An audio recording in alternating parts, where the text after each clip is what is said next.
Здравствуйте, вы смотрите новости Татарстана. С главными событиями вас познакомит Султан Нугайбеков и коротко о том, что будет в выпуске. Счастливы вместе. Данная площадка позволяет всем нам, предпринимателям регионов Российской Федерации, объединяться. Каковы итоги Всероссийского схода предпринимателей татарских сел, расскажет Рамиль Шайдуллин. В этом году ямы на республиканских дорогах стали больше и глубже. Они появляются чаще и, наверное, так скажем, больше. В Татарстане начался ремонт региональных дорог. Сколько ям заделают и когда закончат, расскажет Алена Струминская. Рассказать о культуре и традициях своего народа. Это наше именно национальное богатство перенести, показать будущим поколениям именно в современной обработке, возможно. Как через творческие номера студенты Татарстана делятся сокровенным, увидела Лилия Ибнеева. В Казани завершился 11-й Всероссийский сход предпринимателей татарских сел. Он вновь стал крупнейшим событием, которое объединил людей, занимающихся бизнесом и сохраняющих культуру и традиции татарского народа. В период глобализации нужно быть вместе, и мы видим, к каким успехам это приводит. Такими словами делегатов схода сегодня приветствовал Рустам Минниханов. Ежегодно на пленарной части он присутствует лично, за что Раис Республики благодарил предпринимателей татар, за какую поддержку они благодарны Татарстану и к чему приводит такое единство Рамиль Шайдуллин.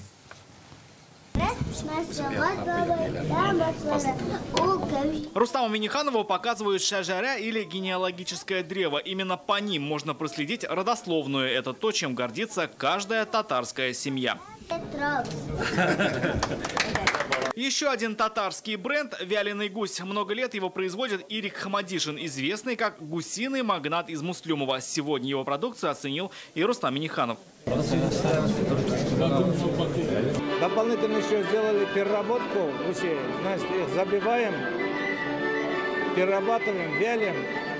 Ну, на селе это выгодный бизнес. Таких активных предпринимателей на сходе больше 500. Они приехали из 47 регионов России, а еще из Афганистана, Польши, Китая, Арабских Эмиратов и Узбекистана. Глобализация шырында безгә бергә булырга кирәк. Без бергә булганда, менә үзебез күрәбез, менә шушы 11 ел эчендә нинди зур үсешләр бар безнең үзебездә, бүтән өлкәләрдә. Яркий пример – предприниматель из Башкортостана Фанир Галимов. Он автор уникального проекта «Бабай-Утара». Это этнотур в татарскую деревню, как у бабушки. Предприниматель начинал один, потом делом увлеклась вся деревня. Командир войны, не один, он без солдата ничего не делает. Вместе мы должны друг друга понять и что-то делать. Александр Нургазизов из Костромы – открытие этого схода. Здесь он впервые. Никто и предположить не мог. Татарин на 300 гектарах выращивает клюкву. Мы сейчас начали активно развиваться, то есть продвигать его на внешние рынки. Вот в этом году оказался в Татарстане. Сам наполовину татарин. Одна из самых больших делегаций схода из Узбекистана. Не в качестве татарских предпринимателей, а как друзья и ближайшие деловые партнеры. Нам повезло, что мы являемся побратимом с Республикой Татарстан. И я могу сказать, что мы занимаем первое место по всем показателям. Данная площадка позволяет всем нам, предпринимателям регионов Российской Федерации, объединяться. Значит, решать многочисленные вопросы. Это обмен опытом. Конкуренции здесь нет. То есть мы взаимодействуем. Очень помогает. Во-первых, друг друга люди знают. Наш татары народ очень работящий народ. Гордимся, что мы татары, и мы там тоже гордимся. Действительно, все знают, о, татары. Для многих это возможность встретиться, для многих наладить контакты, а для большинства еще и глубже проникнуться своей культурой. И где это делать, а точнее учиться тому, как это делать правильно, как не в столице всех татар, в Казани. Предприниматели из Оренбурга признаются, здесь возникает желание подтянуть родной язык и даже помочь выучить татарский у себя на родине. Вот я, например, некоторые слова не знаю на татарском языке. Разговаривая с другими татарами, я начинаю спрашивать, что это. Я здесь слушаю, у меня аж сердце замирает.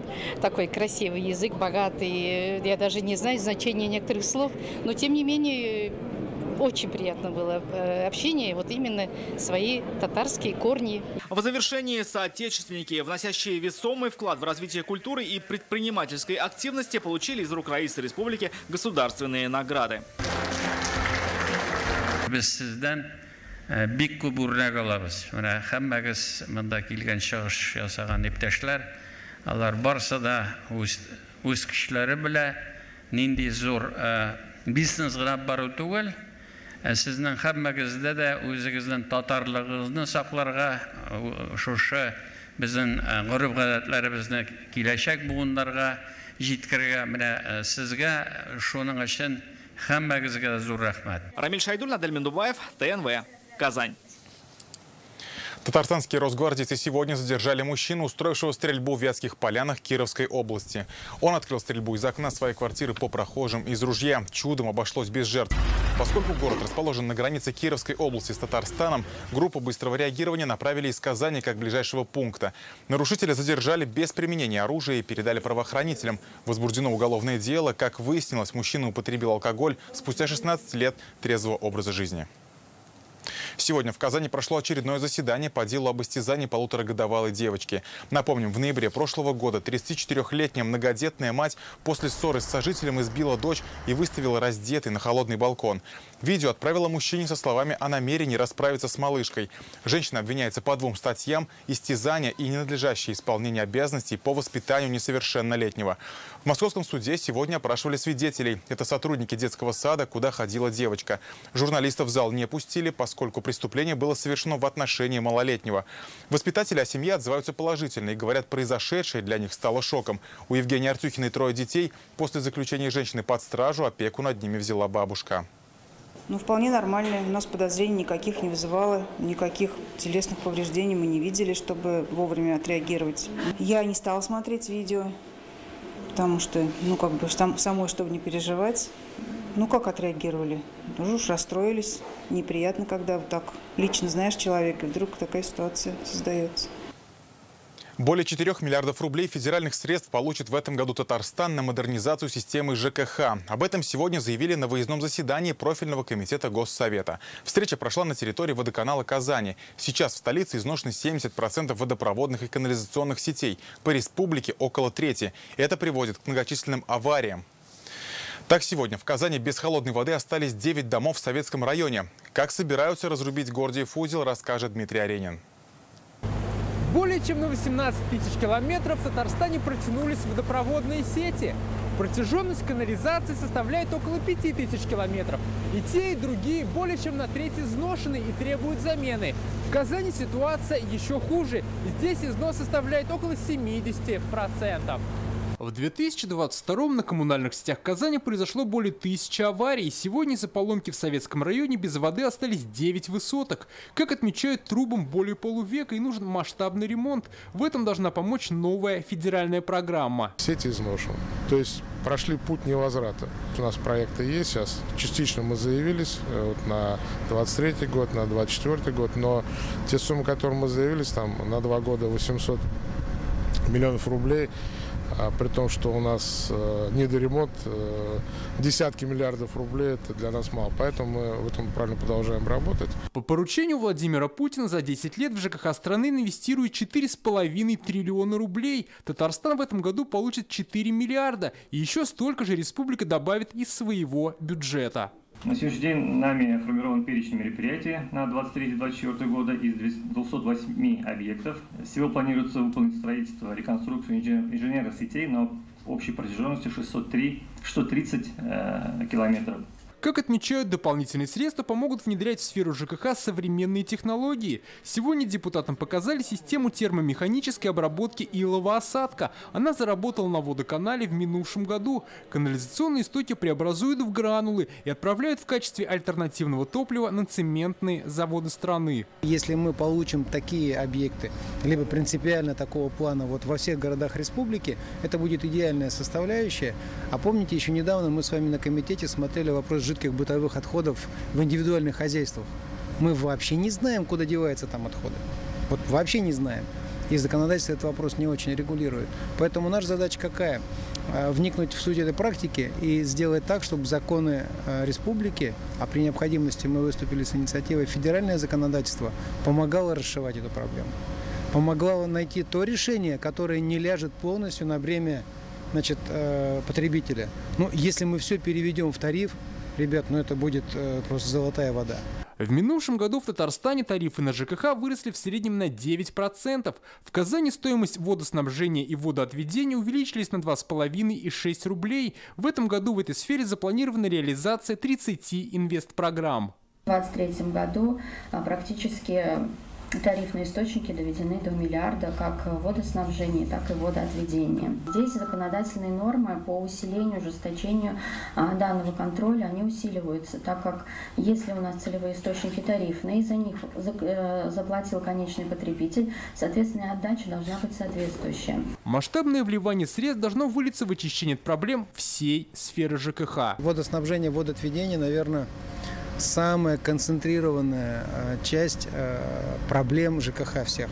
Можно сказать, Гордиев узел. Дмитрий Аринин, Игорь Романов, ТНВ, Казань. Ям на республиканских дорогах в этом году стало больше. Это последствия переменчивой погоды зимой. Об этом заявили в главтатдортрансе. С приходом весны недовольство татарстанцев состоянием дорог ежедневно растет. Жалуются на огромные ямы, выбоины и провалы. В топе проблемных участков дороги в Казани, Альметьевске, Набережных Челнах, Нижнекамске, Пестрецах. Ямочный ремонт в республике начался пару дней назад. Каждый день на дороге выходит порядка 300 единиц спецтехники. Сегодня ямы ликвидировали в Лаишевском районе. Активно работы идут и в других. Дорожную карту изучила Алена Стурминская. До этого яму поймал, 2 резины пробил. Погнул диски и проколол 2 шины. Через пару дней снова попал в яму. Ильшат Закиров на ремонт своего авто с начала весны потратил больше 5000 рублей. Причина – огромные ямы по городу. Вчера, видать, на Миллениуме, что ли, металл какой-то зацепил на какой-то яме.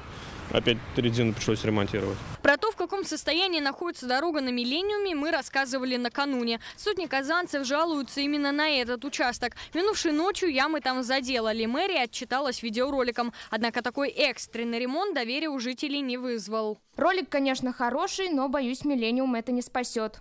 А что мешало в том году сразу отремонтировать весь мост? В прошлом году писали тоже и 2 года назад, и 5 лет назад. Это дорога от столбища Табаева. Несмотря на ранний час, машин много и ям тоже. Здесь они практически через каждый метр. Сегодня начался ремонт.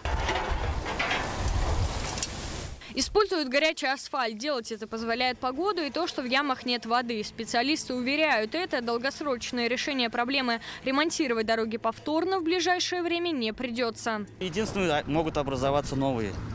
То есть не в этом месте, а в другом месте. До лета, до следующего сезона это будет стоять. Сейчас в оперативном управлении главтатдортранса находится более 13 тысяч километров дорог. Специалисты подтверждают, ям в этом году больше. На ремонт аварийных участков ежедневно выходит порядка 300 единиц спецтехники. Очень много было переходов через ноль. Это отрицательно воздействует на состояние дорожного покрытия. То есть происходит разрушение очень много. И получается, и было очень раза 3-4, наверное, ледяных дождей. Они появляются чаще и, наверное, так скажем, больше. На состояние дорог жалуются Раису Республики. Казанцы пишут о проблемах в Авиастроительном и Советском районах. С начала года в народный контроль поступило порядка 500 жалоб на состояние дорог. В топе Альметьевск, Набережные Челны, Пестречинский, Тукаевский и Верхнеуслонский районы. Ремонтные работы начались на одном из самых аварийных участков Набережных Челнов в Сармановском тракте. За одну смену используют до 7000 тонн асфальта. Специальное оборудование позволяет работать и при минусовых температурах. Данная технология, она позволяет производить работы в минусовую температуру. То есть с помощью рециклера, это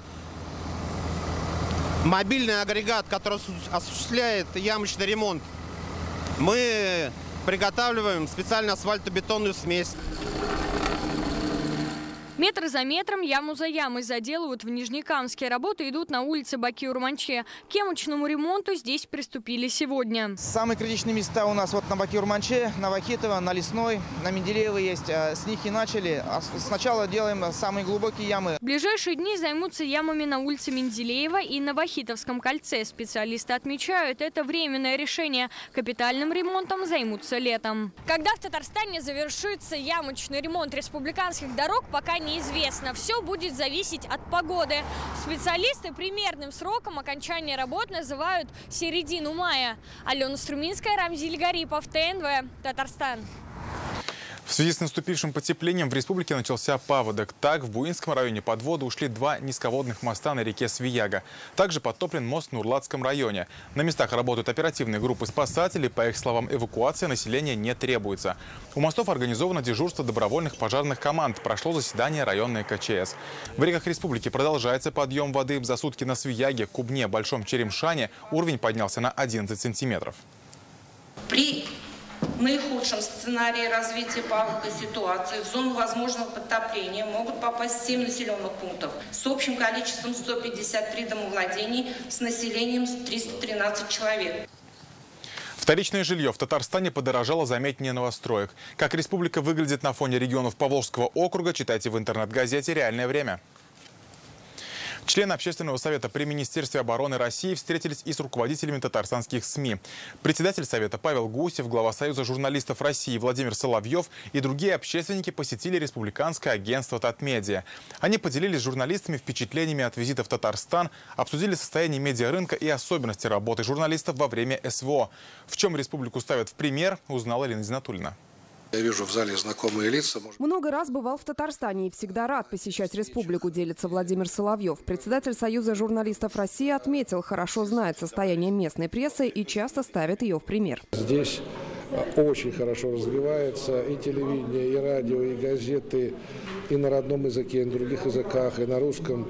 Есть журналы и для юношества, и для детей, и, в общем, невероятный набор всего, что необходимо народу, да, в смысле средств массовой информации. Поэтому я действительно не раз привожу в пример Татарстан в других регионах. На встрече с руководителями республиканских СМИ говорили о том, как журналистика работает в новых условиях, о проблемах отрасли, специфике региональных средств массовой информации. Гости отметили не только разнообразие татарстанских медиа и профессионализм журналистов, но и их сплоченность. Журналисты Татарстана – это одна из очень сильных структур среди журналистского вообще нашего сообщества в России. Почему я так думаю? Во-первых, в Татарстане очень мощные средства массовой информации. Есть государственные, есть частные. Но самое главное, вы делаете все для того, чтобы была поддержка средств массовой информации. Мне кажется, что на сегодня такая поддержка есть. Члены Общественного совета при Минобороны поделились и впечатлениями от поездки в Татарстан. Они приехали изучить, как выстроена работа с семьями мобилизованных и добровольцев, как их поддерживает руководство республики и общественные организации. Это, наверное, один из лучших примеров в нашей стране по тому, каково отношение руководства к семьям, к погибшим, к раненым, ко всему, что происходит. И действительно, я думаю, что мы, так же, как и с прессой, будем приводить Татарстан в пример другим регионам страны. В завершении встречи Павел Гусев вручил Айдару Салимгараеву юбилейный альбом московского комсомольца. В 2019 году газете исполнилось 100 лет. Лена Зинатульна, Лейсан Саитова, ТНВ, Казань.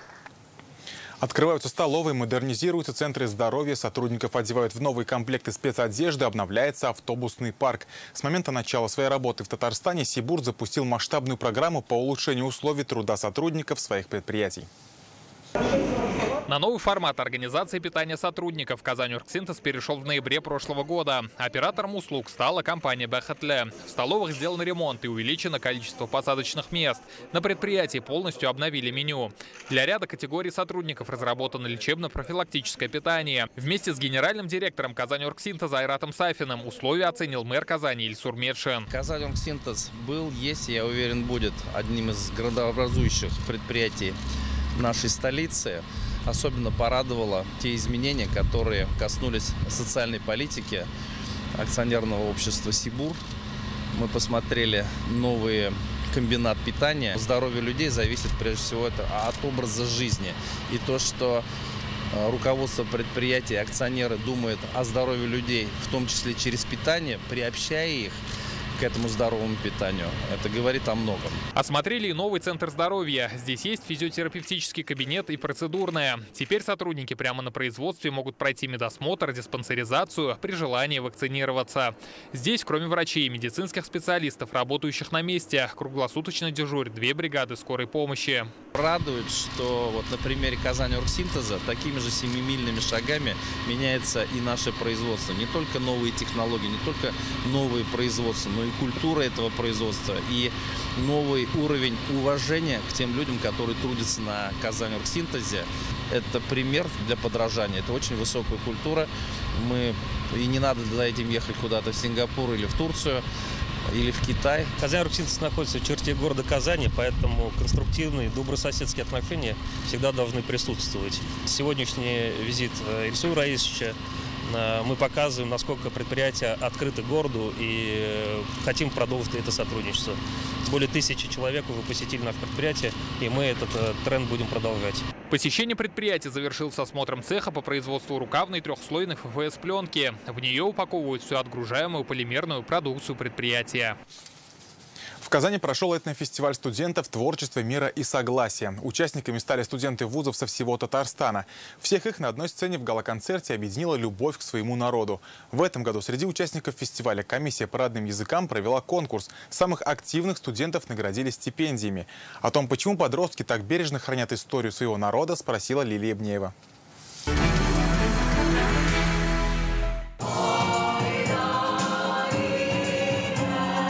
Современную версию татарской народной песни «Ылы юлның тузаны» исполняет ансамбль «Байрам» из КФУ. Она отражает культуру нашего народа, рассказывают студенты. В фестивале они участвуют в 3-й раз и, как говорят, так сохраняют традиции народа. Кто, если не мы, кто, если не молодежь, сможет это наше именно национальное богатство перенести, показать будущим поколениям именно в современной обработке, возможно, в новом какой-то амплуа. О богатой культуре Узбекистана творческий коллектив «Шарк», тоже из КФУ, рассказывает через танец. Он о рождении семьи. Мне очень повезло, что я представитель русской культуры, но я родился в Узбекистане, и я знаю, как живут узбеки, знаком с их традициями. Я горжусь тем, что я знаю помимо русской культуры еще и узбекскую. И делюсь этой культурой с ребятами также. Закричал военачальник, но не успел он дать приказ об отступлении, как сам свалился мертвый на землю. Полина Кузьмина, студент Поволжского университета спорта. Зрителям она рассказала легенду о 40 девушках и Хозяйской горе. Это история о том, как девушки вместе со своим отцом защищали родной город от врагов на исторической земле Беляр. Были схвачены, их хотели закопать. Тогда случилось чудо. Красавицы вознеслись на небо, их отец сбросился с горы и превратился в источник. В память о тех событиях гору до сих пор называют Хозяйской или Девичьей. Такие истории важно передавать подрастающему поколению, считает Полина. Я понимала, что, возможно, эти девушки, про которые я рассказывала, они когда-то жили, они сражались за свою родную землю, они отдали свои жизни, и поэтому очень важно, наверное, сохранить вот эту историю, передать из поколения в поколение, и своим детям я тоже буду рассказывать эти легенды и сказки, чтобы они обязательно об этом знали. Этнофестиваль «Творчество, мира и согласия» объединил более 500 студентов со всех вузов республики. Символично, он проходит в год национальных культур и традиций. В этом году комиссия по родным языкам при Раисе Республики провела конкурс среди участников фестиваля. Самых активных студентов сохранения традиций и культур народов наградили стипендиями. Этот фестиваль, который вот 3-й раз, и тем более там около 200 участников, заявок было, это вот тот объем работы, безусловно, который поможет нам заполнить, еще более содержательно сделать вот ту среду.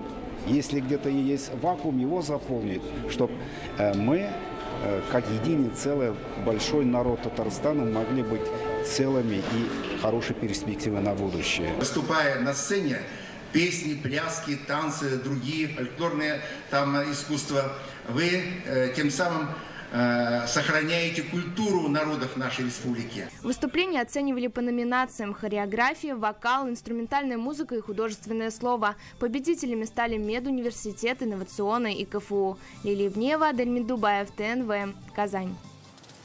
Приходит время, с юга птицы прилетают, снеговые горы тают и не до сна. Завершить выпуск хочется песней знаменитой Анны Герман и посмотреть весеннее танго в Казани. Приходит время, с юга птицы прилетают, снеговые горы тают, и не до сна. Приходит время, люди головы теряют, и это время называется весна. Весна, весна, весна, весна.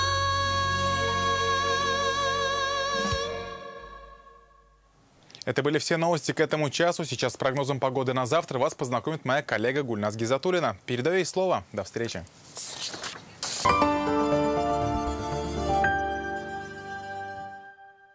Дум РТ Хадж. Важное событие в вашей жизни стало еще ближе. Комфортные условия поездок и проживания, выгодные цены, опытные руководители, медицинское сопровождение и незабываемый хадж ради довольства Всевышнего.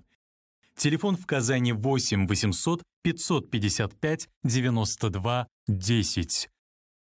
Дум РТ Хадж.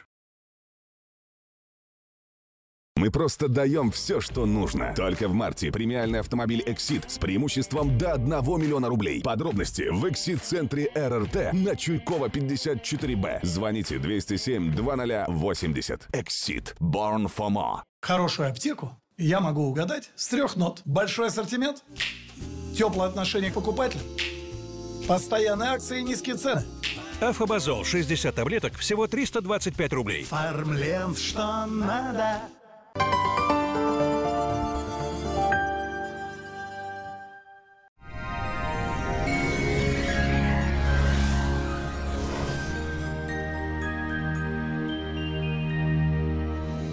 Здравствуйте! В студии Гульназ Гизатуллина. В нашей республике установилась погода с температурой на 6-7 градусов выше климатической нормы. По данным сервиса Яндекс.Погода, в Бугульме, Бавлах и Азнакаево набегут облака, но теплая погода без осадков сохранится. Ночью ожидается до -4, а днем до +5. Облачно, с прояснениями и без осадков в набережных Челнах, Нижнекамске и Лабуге. В ночные часы ожидается около 0 градусов. Днем же столбики термометров поднимутся до 7 градусов выше 0. Тепло в Агрызе, Менделеевске, Актаныше. Осадки не прогнозируются.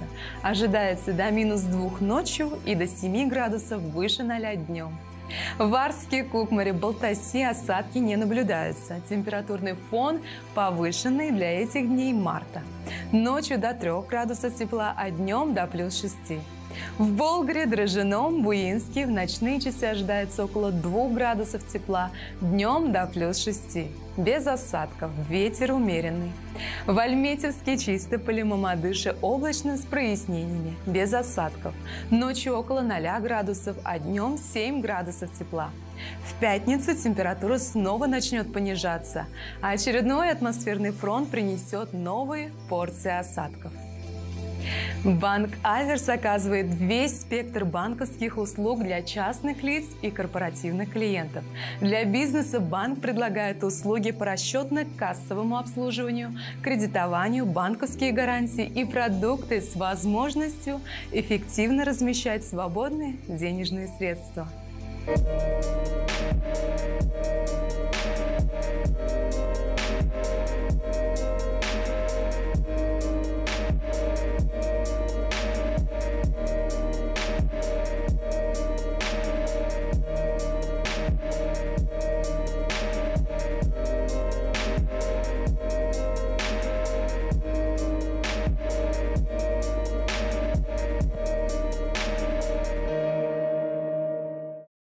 В Казани ожидается облачная погода с прояснениями. Пока без осадков, в ночные часы ожидается около 3 градусов тепла, а днем до 7 градусов со знаком плюс. Ветер юго-восточный, умеренный до сильного. Атмосферное давление 759 миллиметров ртутного столба. Влажность воздуха около 68%. Магнитное поле Земли неустойчивое. Погодные условия могут вызвать недомогание у метеозависимых людей. Пожалуйста, берегите свое здоровье. Половина марта позади, впереди самое интересное. Совсем скоро Земля сбросит остатки зимнего пейзажа и придет настоящая весна во всей своей красе. Берегите себя и до свидания.